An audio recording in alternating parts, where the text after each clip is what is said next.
सर्दी के मौसम में एक दिन महाराज कंजूस गर्म पानी से नहाने गए, लेकिन शावर ऑन करा तो ठंडा पानी आने लगा। महाराज ने तुरंत मंत्री ज्ञान अधूरे को गीजर के निरीक्षण के लिए बुलाया। महाराज, इसका तो तार जल गया। ये गीजर हमारे परदादा ने लगवाया था और 3 पीढ़ियों में ही इसका तार जल गया। ऐसा तार लगाओ कि आने वाली 100 पीढ़ियों तक चले।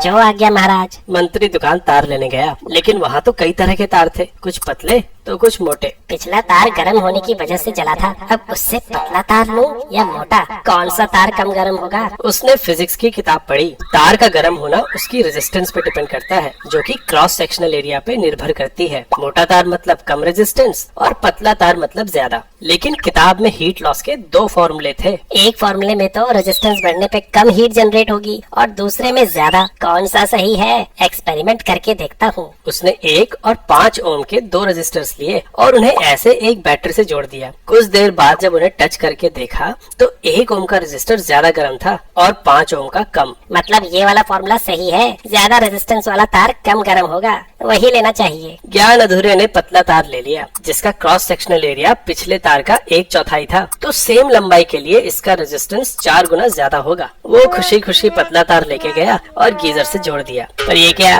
गीजर ऑन करने के थोड़ी देर बाद ही तार जल गया। ये क्या हुआ? हमारी तो 100 पीढ़ियों की बात हुई थी, ये तो 1 घंटे भी नहीं चला। तुम्हें इसका दंड मिलेगा।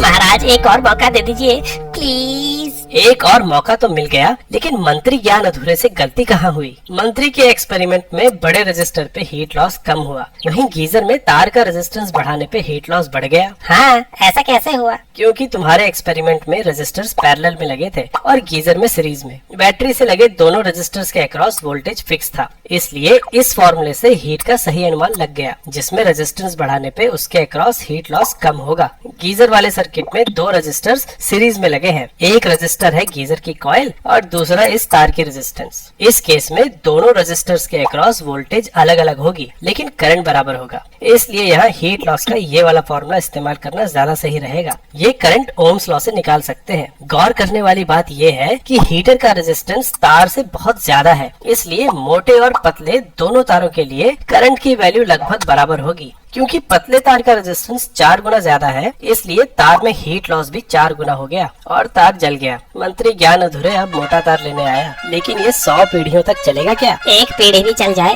तो मेरा काम हो जाएगा।